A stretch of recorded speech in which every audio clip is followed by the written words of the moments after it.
Welcome to the top floor, where I delve into stories of visionary leaders reshaping today's business landscape here in the Middle East. I'm your host Simon Lewis, Vistage Chair in the UAE, and today we have a trailblazer with us whose journey epitomizes innovation and transformation. Joining us is Uzair Musa, a dynamic entrepreneur who transitioned from being an IT analyst to a global leader, revolutionizing industries from aviation to fintech. With a knack for turning challenges into opportunities, Uzair has a proven track record of converting loss-making ventures into profitable enterprises through strategic planning and disruptive yet sustainable business models. He's not only led high-performance teams across the globe, but also introduced groundbreaking technologies that have set new industry standards. I'll be exploring these with Uzair today, so stay tuned and we'll understand his exciting leadership journey and uncover insights that have propelled his remarkable career. So, Uzair, a very warm welcome to the Vistage top floor. Thank you. Very glad to be here. Great stuff. I'd like to kick off by looking at your journey from essentially all those years ago in one of the big four as an IT analyst to an entrepreneur. What inspired you to move from an early role as an IT analyst into the realms of entrepreneurship? Yeah, I think it wasn't a planned journey, right? So back then, I think this is what, 20 years ago or so, had you asked me where I would see myself in 10 years or so, I would have never imagined, like being where I am today, right? So I think like one of the things which I've always done is optimize for good opportunities. And whenever I found a good opportunity, I've just jumped on it and done that leap of faith jump and then basically just tried to make the best out of the decision that I've done, right? So it wasn't a very planned decision. It's just that opportunities came along and I just jumped on those opportunities and one thing led to the other. I think they call that luck, don't they? Yes. But as they say, luck favors the brave, right? So you need to sort of like take on that opportunity, Yeah. make the best out of those opportunities that come your way. Absolutely. So looking back over those 20 odd years, can you share any pivotal moments that motivate you to take that leap into leading diverse ventures? Yes. So I think like the most pivotal moment in my career was post MBA, right? So I worked in two big global organizations, KPMG and Cisco. Went to do an MBA at INSEAD, and post INSEAD, right? Like the typical career path for INSEADers is basically joining a big corporate firm or basically going into investment banking or going into consulting. Like these are the three typical career paths, right? And so, like all INSEADers, right? Like post graduation, I was presented with an opportunity to join one of these big global IT firms in a regional role based out of Paris, and seemed like a very nice, comfortable role, very, very relevant to what I'd done in the past, right? And so that was one option. And the other option at that point in time was moving to Riyadh, Saudi Arabia, which at that point in time was not as exciting as it is right now. Of course, it's gone through massive sort of transformation since then. But the opportunity was for an airline that was going through a tough time, was looking for a turnaround team. And I think one is basically it sounded very exciting in terms of the opportunity. And the second thing was I was young and naive, right? So took on that opportunity and jumped on, not realizing how difficult the opportunity would be, right? So I tell this to people that day one of my role, right? Like when I joined in as part of my onboarding, my boss was walking me through different things, and he said that, look, I should tell you this, that in 6 months' time, you might not have a job, right? So welcome on board. God, blimey. Look, I mean, at least they're honest, I suppose. That's the good news, and it obviously didn't impact you too badly. Yes, exactly, right. Like, yeah. So it was fortunately one of those situations whereby we were able to turn around the company. The company is still alive, and by the way, the company is called FlyNAS. So this was in 2010 when they were facing an existential threat. Worked there till 2013, and the airline is still going on, flying into multiple destinations. So yeah, very proud of being part of that journey at that point in time.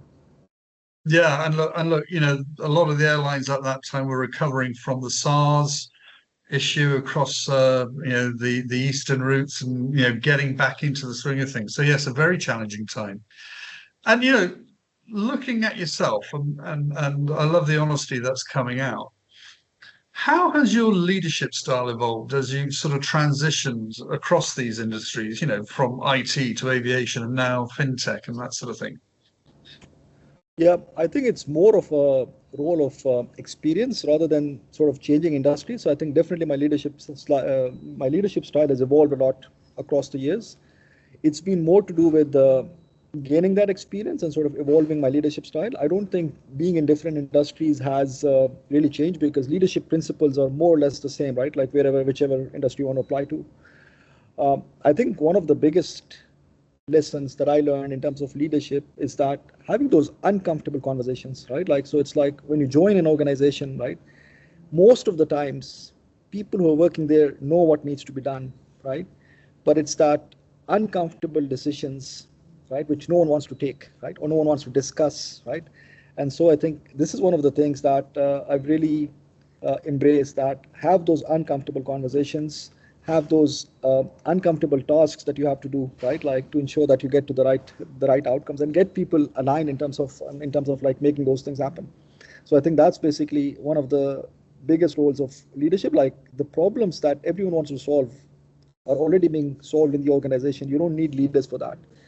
The role of the leaders should be to surface up those uncomfortable situations, those uncomfortable conversations, especially when it comes to people, right? Like, so when you walk into the organization, right, like, and you ask people who should be part of this organization, who should not be part of that organization, right? Like 80% of the times, right, like all of them would point towards the same people, that these guys are performing really, really well, and these guys are not really performing at the top of their capabilities, right? So it's like organization knowledge is there, but it's like no one wants to uh, be the person who is the bearer of bad news, right? And especially when it comes to people, right? Naturally, right? Like we want to protect each other, right? Like that's how these societies are formed, whereby we want, like there's a camaraderie between colleagues and all, right? So they don't want, even if they know that the colleague is not performing up to the expectations, they don't want them to really leave, right? And so I think that's basically one big part of leadership.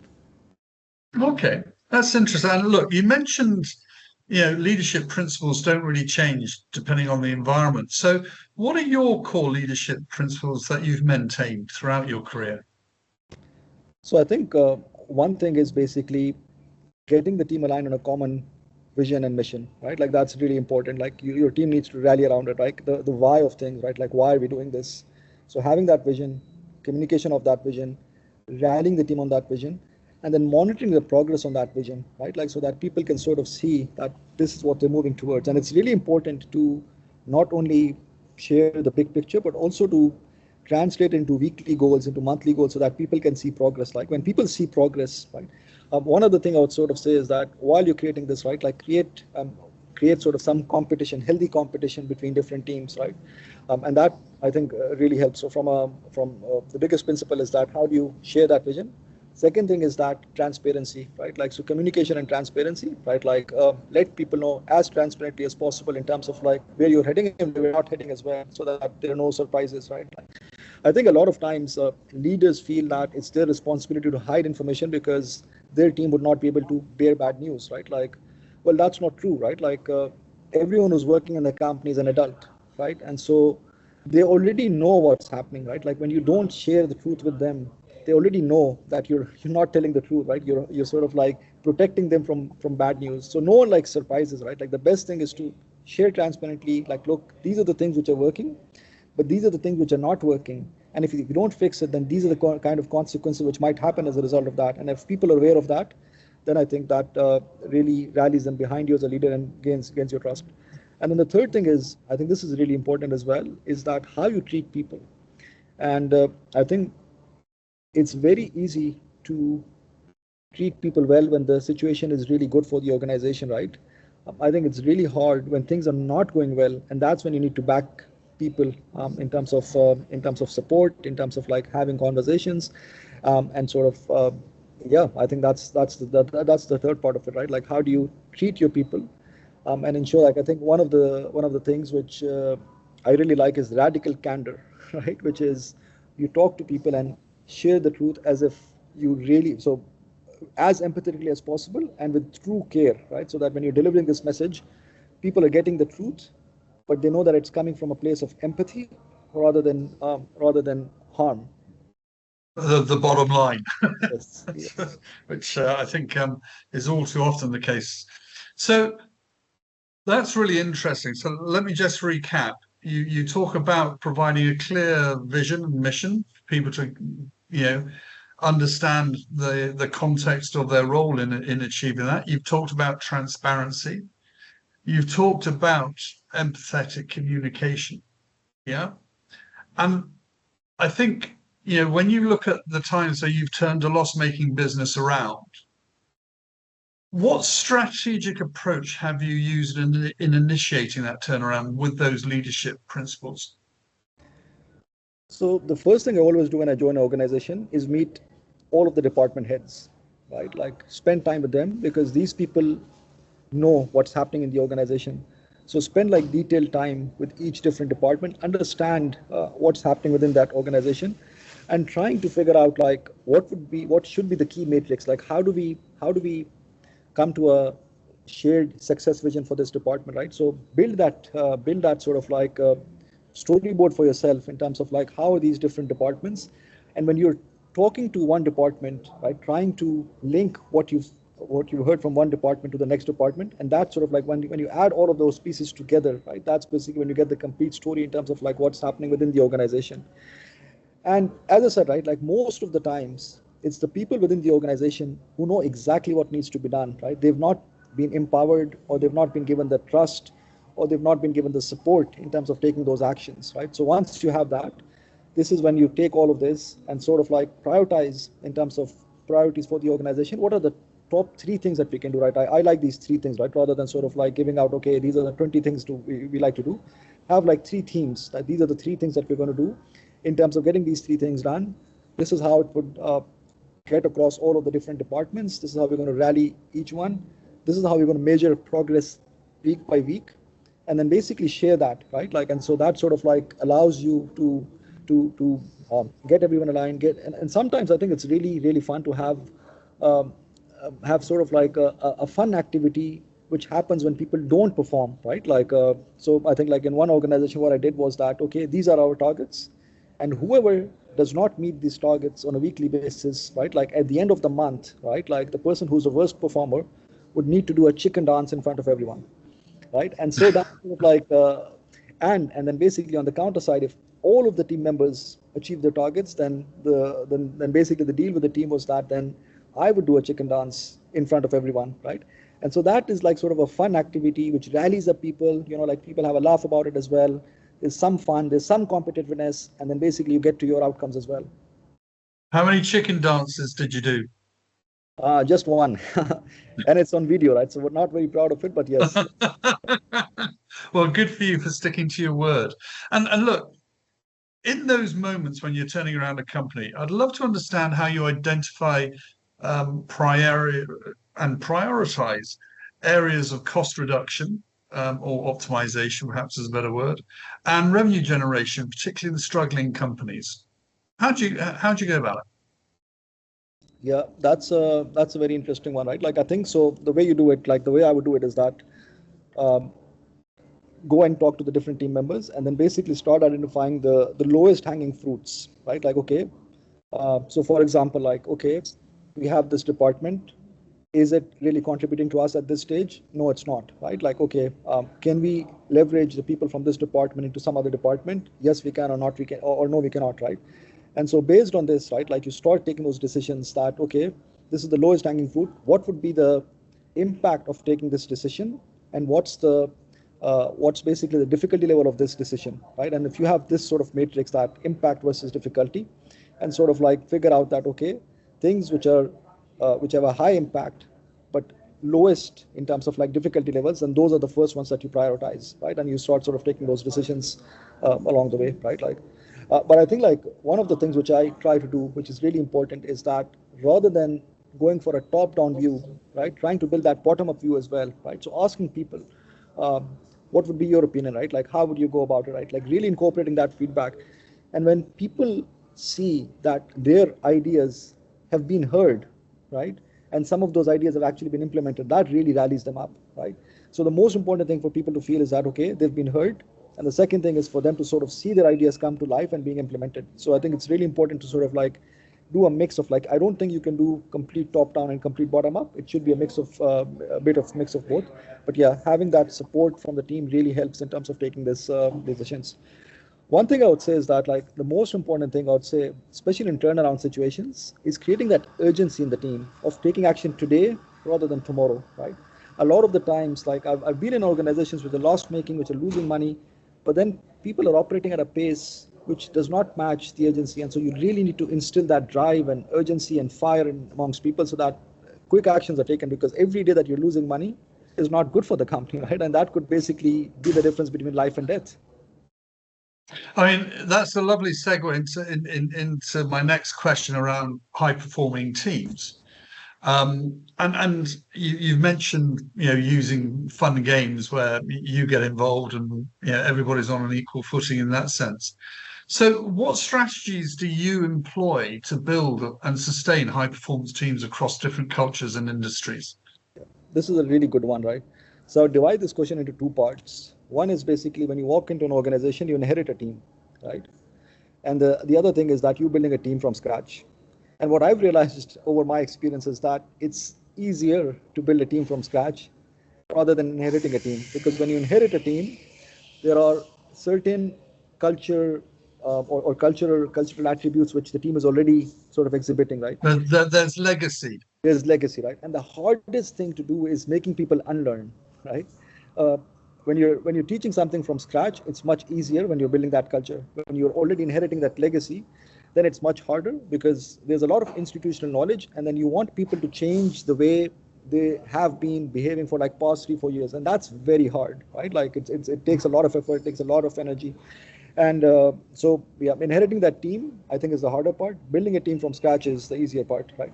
So now, in terms of inheriting a team, I think you need to have those open conversations, have clear expectations, and then sort of have those tough conversations early on, right? When you see that things are not working out, rather than really dragging those conversations, right, for months and months, you probably need to have those tough conversations upfront. Let people know who you feel would have a future in the company, and let people know who you feel would not have a future in the company, and do it very what do you call, empathetically as well, right? Like for people who are leaving the company. So that's really important. Now, in terms of building the culture from scratch, right? Over here, it's the first thing that you need to do is raise the bar in terms of hiring. And I'll sort of share my strategy in terms of doing that, right? Like, so number one thing that I do is I've got 3 interviews. The first interview is me selling the opportunity to the candidate, right? So this is just about, like, I've already identified that this profile is really good, and so I'm selling to the candidate that this is why you should work at our company. This is the opportunity ahead of us. This is the impact that we can make together, right? So the first thing is exciting the candidate. Then once the candidate is excited, and this is really important, you move to the second part. You give them a case study, right? And that case study is very reflective of the real role, right? So in fact, a lot of the times, the exact challenges that we're facing as a business, I put them in the case study, so that they get a real flavor of what it's like to work with us, and we get a real flavor of their thinking, right? So now, why one is important is because if you don't excite them, they're not going to put in the effort in the case study, right? Like, they need to understand why they should put in 2 hours, 4 hours, 10 hours of their life into a case study, right? And so they need to be excited about the opportunity. And so just reading a job description these days, this is the other thing, right? In the world of chat GPT, right? Like, everyone can come up with the best JD job description, right? So I prefer that personal touch, that the first interview is just me selling the opportunity. Second interview is more about the case study. And then in this case study, normally what we do is we engage people from different departments and different backgrounds, right? So that there's a lot of diversity in the room, from basically a cultural perspective, from a department perspective, from a gender perspective, all of that, right? That way, the candidate feels a lot more comfortable as well. And then you have basically an educated discussion on actual business problems, right?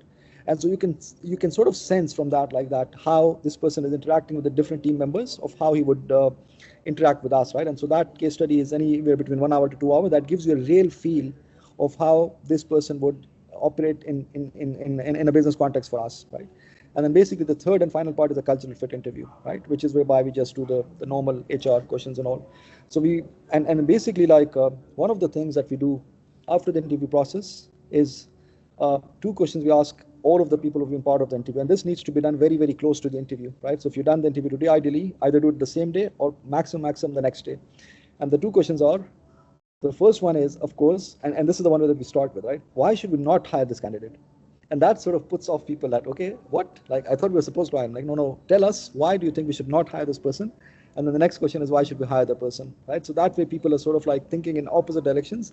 And what this does, right, like, and by the way, like 100% of the times, any red flags that you see in the interview are going to be accentuated like 10 times when that actual person is working with you, right? Everyone has a different style and all. So like when multiple people in that interview room are sharing that feedback on that red flag, you know that, okay, this person probably is not the best fit for our organization, right? So these are the three things that you do to really raise the performance bar and ensure that we hire the best of the best candidates. Then basically you've got the probation period, right? And this is basically the best time to sort of understand whether this person, like at every organization, anyone who's new and who's joining the organization, this is the best performer that you'd get out of that person. And if that person doesn't impress you in the first month, in the first 2 months, in the first 3 months, and you let them continue on post the probation period, then it's on you. It's not on them, right? So this probation period, I think I would use really, really wisely. And to be honest, right, like there have been times, very rare, but there have been times when we've had to, like take tough calls within the first week of the employee working with us. We're like, okay, this is not working out. Let's not waste more time on our end. Let's not waste more time on the person's end as well, right? And let's just have that open conversation and let's part ways as early on in the journey as possible. Oh, that's fascinating, and well done you for taking such a, I'd say, pragmatic approach to find the right person. It reminds me very much of my first career, which was in the military, and you went through several processes before you actually got selected, and each process was slightly harder. They were just looking at every single angle because they're going to invest in you and they're going to spend a lot of money on you. So why take a short, sharp trip when you can actually take a bit of time and get the right person, the right job to deliver the right results? That's fascinating. I want to move on and look at your cross-industry success. Yeah. You've held leadership roles in various industries. How do you adapt those skills to different industries and challenges and dynamics that come across? Because I look at the aviation industry, which I've got a fair amount of experience of. I look at your IT. I look at the Big Four. They're very different cultures, very Yes. different industries. So, how do you find success in each one of those? That's an interesting one, right? I think like subconsciously it definitely helps me, right? Like because your way of thinking expands, right? Because you've not been just in one industry. And Sorry, we've lost you. We've lost you as a. sorry. Hello, am I back? Yep. All Yeah, right. you're back. Yeah. All right. So interesting question for us, right? Like I think every industry is different, and subconsciously, I think working in these different industries allows me to bring in the learnings from each different industry, right? Each different industry has a different way of operating, right? Like for airline, for example, efficiency is really high, right? Especially in terms of like, so for example, I used to work in a low cost airline, right? In that, like the biggest thing for us was how do you keep the planes in the air maximum time, right? So the key metric for us was aircraft utilization, right? Like if you can increase the utilization from 11 hours to 12 hours, right, on average, that had a huge impact on your revenue and your and as a result on your bottom line and all as well, right? So so I think like taking all of those learnings subconsciously, I don't think I think about it. Okay, this is how it's done in that industry, or that's. But I think it's just like your exposure to different sort of problems really expands, and as a result, I think you're just a better problem solver. So perhaps look at it from a different angle then. Have you developed a set of universal business principles that you can apply regardless of industry, or Yeah. do you adapt as you go? Yeah, so I think those business principles probably remain the same, right? Like, so business principles, I would probably say that like open communication, right? Like transparent, taking care of your people, right? Like those are basically universal principles which I think would apply to every single industry, regardless of where you're working at globally and across industries, right? Like those are sort of principles that I would presume that just transcend all boundaries. I want to look now at your activity as an investor. Yeah. How has your experience as an investor influenced your approach to actually leading companies? I think this is a really good one, right? Like because when you're an investor, you're thinking very differently. And so being an investor allows you to put yourself when you're a leader in that position, right? Okay, this is what the investors would be looking for, right? Like this is the messages that need to be delivered. This is how we should communicate with them, right? So I think being on both sides of the equation really helps you to become a better leader, a better communicator, and also really boiling it down in terms of like your execution strategy and getting to the right results, right? Because investors don't care about what has happened in terms of the details. What they really care about is basically the number, right? The final number, the metric, right? So yes, the story is important and all, but most importantly, it's the matrix, right? Like that, how would this story get you to that metric, right? So I think from that perspective, like having a lot more clarity in terms of your communication, and also having a clear outline in terms of like what you want to achieve, so that the investors would sort of like give you the right support. Interesting. So, what do you look for when cultivating partnerships with executives and startups? I think shared business values. This is the most important one, right? Uh, Right. yeah. So I think there are just different ways of doing business in the world, and if you do not share the same business values as your partners or your executives, right? Like I think no matter how good you are, no matter how good the vision is, it's just going to be very, very difficult to come up with a successful outcome for yourself, right? Like so, I would definitely recommend that don't compromise on your business values, and sort of spend time on in ensuring that you're not just partnering with anyone and everyone, you're partnering with people who you would share the same business values. Because I think, like as I always say, right, in good times everyone is good, right? You want to sort of see how people behave when things are not going well, right? And that sort of like brings out the true colors of people. And so you want to sort of imagine that situation, right? Like what would happen if everything goes wrong? Would I want to work with this person? Would I want to work with this company, right? And that would sort of like be a really, really good filter to see if this would be a partnership that would be worthwhile. Interesting. And look, we're all familiar and know of sort of good investments and bad investments and how people have managed them and how partnerships have fallen or partnerships have flourished. But when you're overcoming these challenges, what are some of the biggest challenges you faced in your leadership journey and how did you overcome them? I think this is an interesting one. Like what I've realized is that at times people expect a lot from leader, right? And it's everyone, right? It's your employees, it's your customers, it's your investors, it's your board members, right? There is like huge expectations from you, and it's like you're basically the superman who would, or superwoman, right? Like who would sort of like resolve all of the challenges for everyone, right? And it's like you would have the answers for everything, and that's the expectation. And when things are not going well, right, you're the one who faces the brunt of everything. So I think like this has been there have been times when we've been in situations which are very, very tough. And at that time, I think you just need to maintain your character and sort of like focus on the longer term plan that you've envisioned for the company, and stick to it, right? I think that's the most important thing, right? A lot of times people would pivot in different directions under pressure, although they themselves know that this is probably not the right direction for the company, for themselves. But within these pressures, right, like they are not able to live up to what they're already envisioned for themselves and for the company, right? And that I've never seen it work out, right? So I think uh, this is what I've realized, right? Like stick to the plan, focus on execution. Once you've committed to something, try and get it through to execution, unless you yourself feel that this is not working out, and you feel that there's a better vision for the company, right? Like do not succumb to pressures of others. Right. customer centricity is a passion of mine. And I firmly believe that every business strategy should be customer centric. And as part of that, obviously, then the ability to lead a customer centric strategy and turn it into a profitable concern is key. And look, you've won the Australian Customer Service Award, which is a significant achievement. How did you prioritize your customer experience in your business model? This is a really, really good one, right? What we did over there was that we introduced the use of AI calls. At that time, they were pretty new AI calls, right?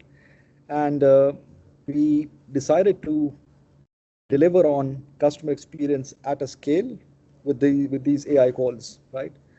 And the funny thing is that when I first played with this concept and talked to my team that, guys, what do you think? The use case that we had was that we wanted to contact all of our customers who sign up on the product immediately, right? So we wanted to ensure that we have the first touch point with them, and we actually employed humans to do it, right? And what we realized was that the touch points were only around at 30% or so. So we pitched this idea of AI. Everyone in my team was against the idea, right? They were like that this would not work because it would make us feel very impersonal, right? And so we had to sort of look at what's the end goal that we have and how would it help us, right? And the AI program that we used was actually smart enough to detect the tone of voice of humans to the extent that if they were getting angrier, right, it would actually give the option to customers to speak to an agent, right? And if they detected some swear words or something, they would immediately transfer the person to a human, right? So I think when you talk about customer centricity, right, it's like you look at what's the end goal, why are you deploying technology, and how would it impact the overall customer experience. And so I think what we focused on was that having a mix of technology and people to ensure that people get the best experience and we can actually get to as many customers as possible, right? So our contact rates improved from 30% to almost 70%, right? Which gave us a lot more insight in terms of the customers and gave the customers a lot more better experience, right? Because it's the first point of contact whereby if you can show them the power of your product, right, then they become users for life. So it required an investment from that perspective. And I think this is why the Australian authorities really liked our concept, the way we delivered it, whereby there was a human element to it, and there was a technology element to it, and it was scalable, and it was sort of like serving the purpose, right? So yeah. Impressive. I've got a couple more questions just to round off this fascinating interview. I want to talk about scaling business, and you've been involved in Kareem, which is a remarkable story here in the Middle East region. What strategies have you found effective in scaling businesses rapidly? You expanded Kareem to over 6 million customers. How? Yeah, I think it was a very, very tough journey, right? And we were competing with now they're partners Uber, but at that time they were like our competitor, right? And they were a formidable competitor, like they go all out. So I think from a strategy perspective, the first thing we did was that we wanted to be really, really close to the customers, right? And what we focused on at that point in time was that what are the things that the customers want which no one else is providing, and can we somehow provide that, right? And we did not care about scalability and all at that point in time, right? It was more about delivering that customer experience. And so the three things we focused on which really helped us differentiate, right? The first thing we identified was that this is 2014 or so, right? So at that time females in Saudi Arabia were not driving, and so we realized that almost 70 to 80% of our customers were females. And for them, the most important thing was security. And when people want to feel secure, they want to talk to people who speak in a similar dialect and similar language, right? And so we actually invested in a local call center and hired Saudi females, which was not the norm, right? The norm at that point in time was to outsource to locations which were providing a lot more cost-effective solutions, right? But we actually invested in our own call center in Saudi to have that security piece sorted out, right? So that was number one. Number two, what we felt was that in terms of the appearance of the driver, it was really important for us to focus on that. And so there was no regulatory body in Saudi who was doing it. But we somehow convinced our drivers that in order for you to work with us and to get your earnings, right? Like we actually created these categories, right? That you start off with a bronze driver, then you move on to silver category, then you move on to gold, and then once you are like the best captain, we used to call our driving partners captains, right? So when you go to that, then basically become a Kareem captain, and Kareem captain is basically epitome of how customer service should be delivered, and we linked it to their earnings, right? So if you're a Kareem captain, we would try to prioritize bookings to you so that you maximize your earnings.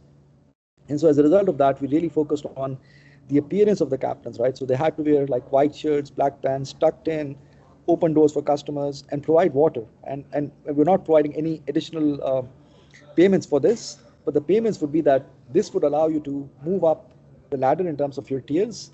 And once you move at the top tier, then basically you earn much higher, right? So that was the second thing. And the third thing was, this was the hardest thing for us to do, right? Like, so our value proposition initially was that cashless payments. But we realized that in Saudi, at that point in time, a lot of people preferred paying in cash, right? And so we were like, either we sort of like not listen to the market, which is telling us that they need cash, or basically we sort of like stick to the older ways of like credit cards and all, right? So we actually went ahead and launched cash. I was a really operationally disaster, right? Because the customers would say we've paid, the drivers would say they've not paid, right? How do we collect the cash from all of the driving partners, all of that, right? Like, so we faced massive operational challenges, but at the same time, from a growth perspective, we tripled our numbers, right? Like in 2 to 3 months, right? And that basically just helped us accelerate our growth across all of the different competitive players. Amazing. So that's why I didn't get the Kareem drive that I was hoping for the other day, because it wasn't good enough for the guy at the. No, it's a wonderful service. It's a wonderful service. Uzair, it's been fascinating speaking with you, and we could go on. And I most probably will call you back again for another chat because it's really great stuff. Closing thoughts. Is there a personal mantra or philosophy that guides you in your professional role? Yeah. So my mantra is that a no regret approach, take risks in life, right? Like life is too short. And I always go with this philosophy of what's the worst that can happen, right? Like, and so like if I took at all of these different journeys that I took, like when I joined the airline, I'm like, what's the worst that can happen? In 6 months' time, it shuts down. Big deal, right? Like I had a corporate role, right? Like earlier, I will find one, right? Then when I moved from the airline to Kareem, once again, it was a high risk move, right? Because at that time, no one knew Kareem. I was, by the way, like employee number 1 in Saudi Arabia and employee number 8 globally, right? Kareem is now like what, 3,000 plus employees, right? So at that time it was a huge risk. But I was like, what's the worst that can happen, right? Like, okay, we will not succeed. No one is expecting us to succeed. But what if we actually succeed, right? Like, what would that look like, right? And so it completely changed the mantra, right? And so this is basically what I sort of operate with, right? Like, take risks, no regret life, and then basically always imagine the what's the worst that can happen scenario, and then basically you would be fine, right? Like it's not that things would go like really south, right? Even if they do, you can recover, right? Like it's not like a completely reversible decision. So like I think, yeah, that's basically my personal mantra, right? Like always think of what's the worst that can happen, no regrets, take risks, and that's it. Enjoy life. Wonderful. Great advice. Love it. Love it. So, how can our listeners follow you, your work, and get involved with your current adventures? I'm mostly active on LinkedIn. That's the platform that I am most active on. So yeah, they can follow me on LinkedIn. I work for Swap, right? So they can follow our website, join Swap on Instagram or on in Facebook and all. And yeah, like would be happy to help out anyone I can in whatever way I can. Uzair, it's been an absolute pleasure speaking with you today, and you've offered some marvelous words of wisdom to our listeners. And I think they can learn an awful lot from you. And thank you again for finding the time in your busy schedule to come and join us at the top floor. Thank you. My pleasure. Thank you so much for having me. Thank you.